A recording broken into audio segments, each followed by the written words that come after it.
initiative avait été approuvée depuis plusieurs semaines, Israël va remettre quelques 130 corps de terroristes palestiniens aux autorités de Ramallah.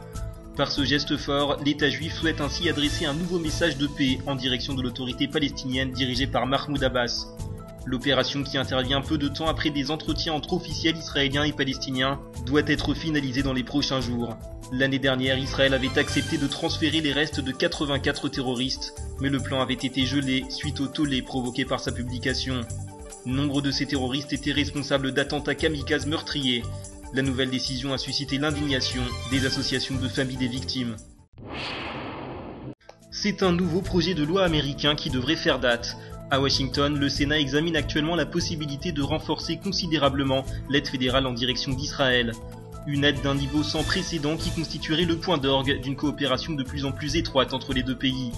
Au programme, outre le soutien financier, la tenue d'exercices militaires conjoints, mais aussi une coopération touchant de larges domaines, renseignements satellitaires, transfert de matériel en surplus de la guerre en Irak ou encore d'appareils de ravitaillement aérien.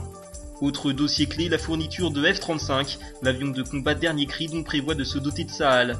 Les démarches d'acquisition seront accélérées et les coûts réduits. Le Pentagone devrait également fournir des munitions spéciales à l'État juif. Ce projet de loi, qui vise notamment à garantir à Israël ses capacités de dissuasion stratégique face à l'Iran, pourrait être voté prochainement à l'unanimité. Gabi Ashkenazi sous la menace d'une peine de prison à perpétuité. La nouvelle pourrait faire sourire en Israël, mais pas en Turquie, où les autorités judiciaires ont mis un point d'honneur à préparer des chefs d'inculpation visant l'ancien chef d'état-major de Tsahal, mais aussi 3 autres commandants de l'armée israélienne. Ils sont accusés d'être responsables de la mort de 9 activistes turcs, soi-disant pacifistes, à bord de la flottille du Mavi Marmara fin mai 2010. Une flottille qui tentait de forcer le blocus maritime imposé par Israël autour de la bande de Gaza contrôlée par le Hamas, blocus dont la légitimité a été confirmée par le rapport Palmer de l'ONU. Les activistes armés avaient opté pour l'affrontement avec des soldats de Tsahal plutôt que de rebrousser chemin aux abords des côtes. 2 ans après l'affaire, Ankara tente une fois de plus à sa manière de se poser en défenseur de la cause palestinienne. À l'image de l'économie nationale, certaines firmes israéliennes ont vu leurs profits augmenter de façon considérable ces dernières années. C'est le cas d'Israel Chemicals, spécialiste de l'extraction de potasse de la mer Morte à des fins de production d'engrais. Au premier trimestre, l'entreprise a enregistré une hausse de son bénéfice net de l'ordre de 3%, passant de 279 à 289 millions de dollars. Ses revenus s'élèvent désormais à 1,55 milliard de dollars. Principaux marchés à l'exportation pour Israel Chemicals, l'Europe 43%, l'Asie et l'Amérique du Nord 19% chacun. Mais l'Amérique du Sud s'affirme de plus en plus comme un marché en plein essor.